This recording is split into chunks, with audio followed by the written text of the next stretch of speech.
After 42 years of working behind the camera, I can tell you that most photographers are not struggling with their cameras or their lenses.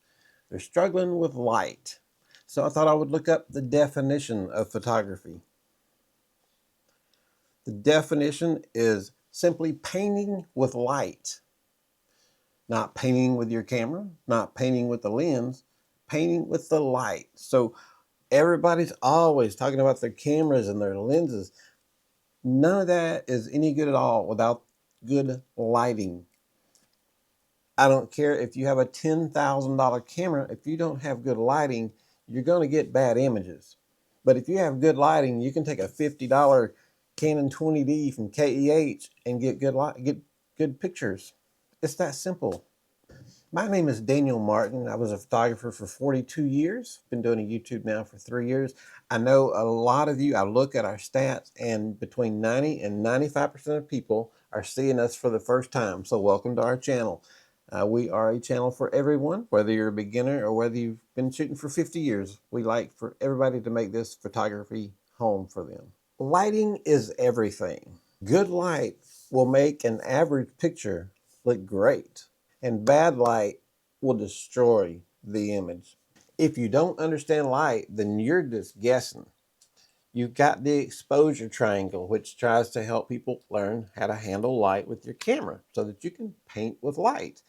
Now, I don't want to head down a rabbit trail, but I remember years ago a fad, I called it a fad, because since 1983, I've been taking pictures, and I was always shooting flash. I mean, no matter what I was doing, wedding, whatever it was, there was a flash on my camera, or somewhere near me, I was using a flash. Something came about called available light photography, and there was a big thing about, oh, get your wedding pictures done with available light, no flash. And available light can be pretty, but the problem is, I'm going to reference weddings again because that's what I've done so many of, but you can apply this to any kind of photography. If you can't control the light, if they're not using flash, they're going to be stuck using reflectors, that kind of stuff. When the whole goal is for you to be in charge of the light by using, in my opinion, LED lights, flashes. I was looking for my wedding flash. I don't have it laying here. The more light you can control, the better off your images are going to look, as long as you know how to control that light.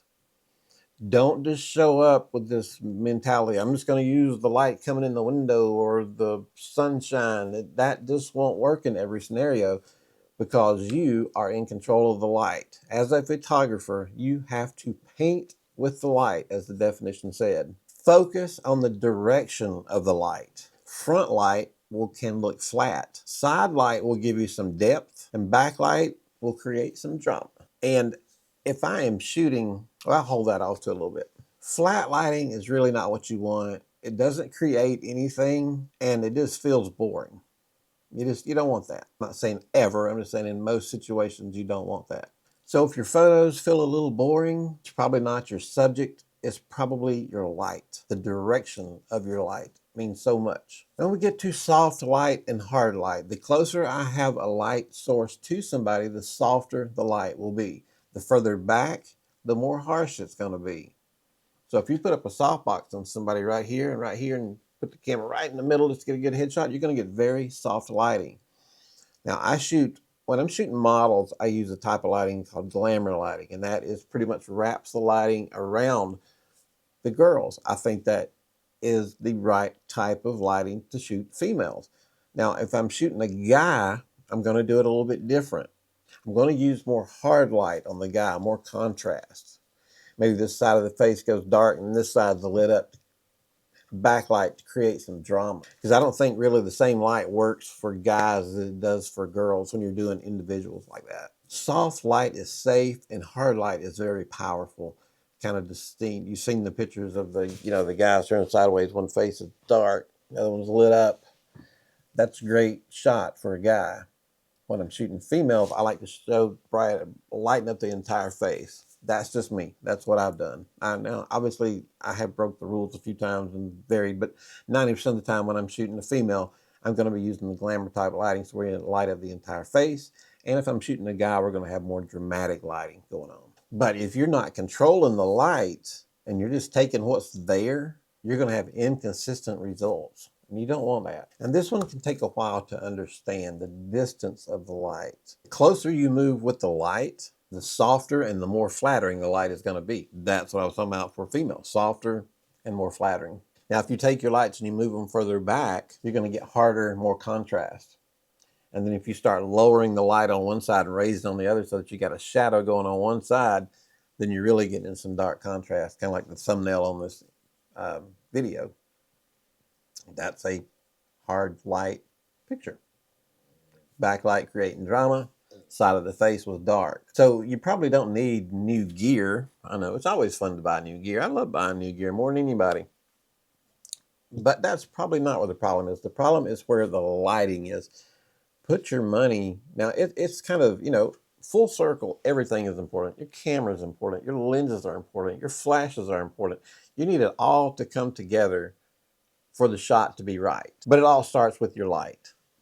You got to get the light right. So you probably don't need new camera. You probably just need to move your lights around. So try that. If you've got a studio in your house or you're setting one up or maybe you're shooting outside, if you can do off camera outside, then do some tests. Take that flash, put it, real close to the face, light it up, and then move it back. If 3 feet and you go to 6 feet is a double amount of the light loss. So every, 3, 6, 9, each one of those is going to be a whole stop of light, different. Hope that makes sense. And another thing about lighting is you always want your light above coming down. You don't ever want your light below shooting up. Light is always above. When you're walking out and if you're going into Target, everybody you see them with the sun coming down, the light is above them. When you come home to your house, you flip on your lights are in the ceiling, they're not in the floor. So we're always used to seeing light coming from above, unless it's Halloween, you take a flashlight and you put it under your face, for that scary talk you're doing. Lighting comes from above, and that's where you need to start. Light it from above, and then if you're shooting female, I do the glamour, which lights up both sides of the face, and I get the soft boxes in close to get that soft look. I'll run some pictures for you guys at the end of this.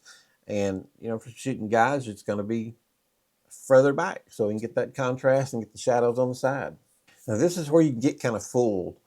Bad light looks really good on the back of the camera on this little screen. But when you get back to the studio, wherever you're going, for some reason, it don't look as good. I was talking the other day about putting a 6.5, 7-inch monitor on top so you can see a little better. I had an Andesini, I forget which one. Andesini makes good monitors. I'll leave a link for them down the bottom too so you can check those out. And then you're not just looking at a 2-inch screen, you're looking at a 6.5-inch or 7-inch screen on top, which makes a huge difference, being able to see more detail and more the bigger size image. I've talked the other day about how the screen lies to you. Kind of does.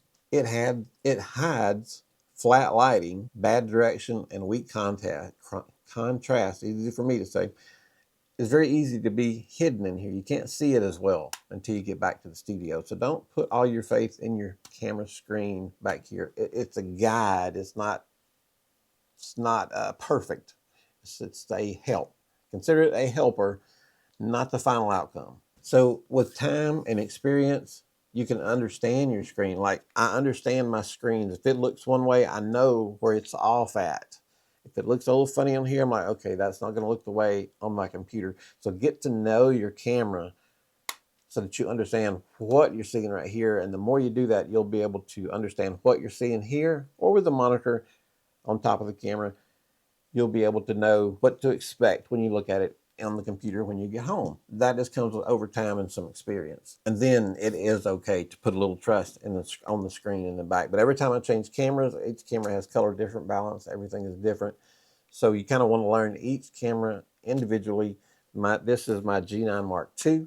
It is a little different than what we're recording with right now, the S5 II, and my Canon 6D and the 70D, and all of them are a little bit different, but I've kind of learned each one as we go. If I see the back of that screen, I know what to expect to look like on my computer when I get back, just from years and years of practice. So, what do you do before every shot? First thing is, where is the light and which direction is it going? Worry about that before you worry about your settings, or your lens or which camera you're going to use. Figure out where the light is and how you're going to use it to your advantage. And ask yourself, is the light helping me or hurting me? And if it's not helping, you need to move. Get the light so that it's helping you. Or if you carry in your own gear, you can make it happen that way. If you have enough inside, you can do it with a couple of flashes. If you're outside, same thing, off-camera flashes will do it. And of course, that comes down to the type of light and the type of flash you've got and the power of the flash. So it comes down to a lot of different things, but that'll just take some practice and some time as you learn your gear. The Godox V100 is probably my favorite on top of camera flash. It's 100 watt seconds, and I did a video the other day. The newer Z3, close. It's catching up. I don't think it's quite to what the Godox had, but the newer Z3 was doing a pretty good job with its flash. Those are the two 100 watt seconds that actually go on top of your flash. And I don't think ProPhoto has one that's that strong, but I think Godox and Neewer, I know they both have 100 watt on top of camera flashes. And those are good because if you decide to take that off camera, you still got 100 watts there, which is good because you're into, like the AD100 from Godox. That puts you in the same category as an off-camera strobe. So it's really nice to have that much output from a flash on top of your camera. So if your lighting is bad and you notice it, you need to move yourself, or you need to move the subject, or change the angle altogether. Because fixing the light before you take the picture is a lot easier than trying to do it in post. You don't want to try to do that in post. It'll take a lot of time and it won't look near as good if you just fix it when you shot it. If you want to get better at photography fast, stop chasing gear. And I know I am the same way. I love every time a new camera comes out. I am so excited. You just want every camera that comes out. I don't even care about brands anymore. I'm with Lumix now, and I spent 42 years with Canon. Heck, I don't care if there's a new Nikon. Send it to me. I want to try it out. It's just fun to get gear. In fact, I watched a video the other day, and there's somewhere in China and somewhere in Japan. There were these two places that one of them was 6 stories high, one of them was 7 stories high, full of only photography stuff. Godox, Canon, everybody you can think of were in these places.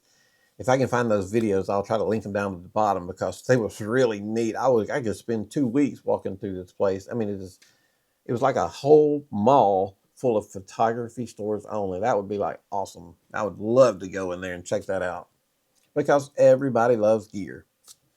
But gear isn't always the answer to our problem. So stop chasing gear, and that includes me too, and start chasing the light. Learn the light. If you're going to use a reflector, if you're going to use bounce flash, however you're going to do it, you stay in control of the light. Don't let the light control you. Because after 42 years, I can tell you this. Light is the difference between a snapshot and a great photograph. That's how you make the money. Anybody can get a snapshot.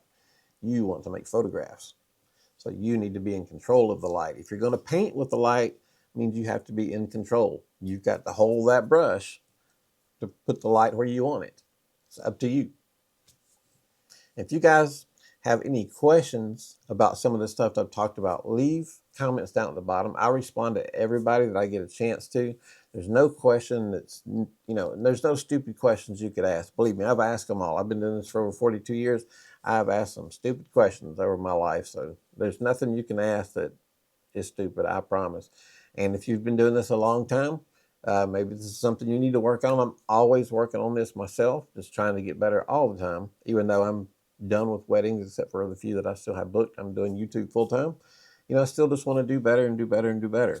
I just want you to know that I appreciate you watching our channel. We'd love to have you as a member of our channel. So if you haven't done it, I think it's 90 to 95% of everybody that's watching this video has never seen our channel before. So hit that subscribe button if you've enjoyed what you've heard and you want to be a part of a community of photographers where we've got beginners, we got amateurs, and then we got guys with more experience than me. We're all here to help. And if you can't figure out the problem with all of us, we'll figure it out and get it fixed for you. So any questions you have, no matter how basic they are, drop it down at the bottom and I'll be more than glad to answer your questions. Hit that subscribe button. I hope we're helping you out. Thank you so much for your time. Have a wonderful day.